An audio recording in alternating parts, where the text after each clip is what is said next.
बिस्मिल्लाहिर्रहमानिर्रहीम। अस्सलामु अलैकुम। Welcome to my channel learn English with Mohsin. दोस्तों, आज की इस वीडियो में आपके साथ मैं एक इन्फॉर्मेशन शेयर करने जा रहा हूँ।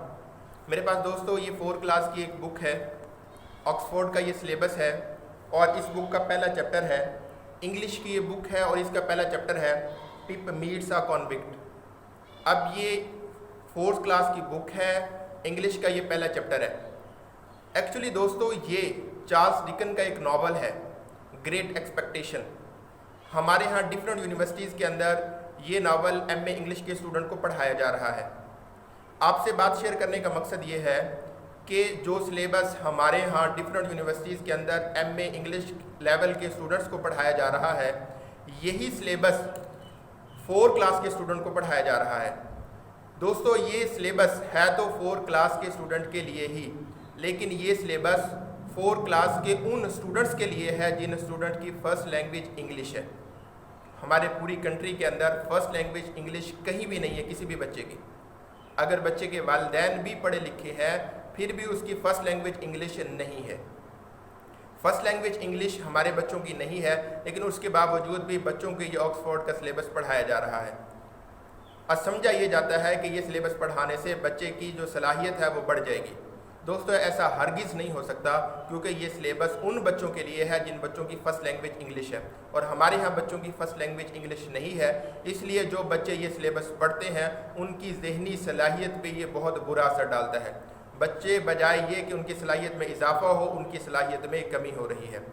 इसका मकसद ये है कि एक बच्चा जिसके अंदर सलाहियत ये है कि वो 5 किलो वज़न उठा ले, आप उसके ऊपर 10 किलो वज़न डाल रहे हैं और ये समझ रहे हैं कि बच्चा जो है वो मजबूत हो रहा है। ऐसा हरगिज़ नहीं है। तो दोस्तों आपसे मालूमात शेयर करने का मकसद ये है, मेरा मकसद किसी प्राइवेट इदारे के ऊपर तनकीद नहीं करना। मेरा मकसद ये उनको सिर्फ बात याद दिलाना है, उनके जहन के अंदर ये बात डालना है कि ये जो ऑक्सफोर्ड का सिलेबस आप 4 क्लास के बच्चों को पढ़ा रहे हो, ये सिर्फ उन बच्चों के लिए है जिन बच्चों की फ़र्स्ट लैंग्वेज इंग्लिश है। जिन बच्चों की फ़र्स्ट लैंग्वेज इंग्लिश नहीं है, अगर आप उन बच्चों को ये सिलेबस पढ़ाओगे तो ये सिलेबस पढ़ने से बच्चों की ज़हनी सलाहियत बजाय बढ़ने के कम होगी। वो सिलेबस जो हमारे यहाँ मास्टर लेवल के स्टूडेंट को पढ़ाया जा रहा है, आप वही सिलेबस 4 क्लास के बच्चों को पढ़ाओगे तो बच्चे जो है बजाय ये कि उनकी सलाहियत बढ़े, उनकी सलाहियत में कमी वाक़या होगी।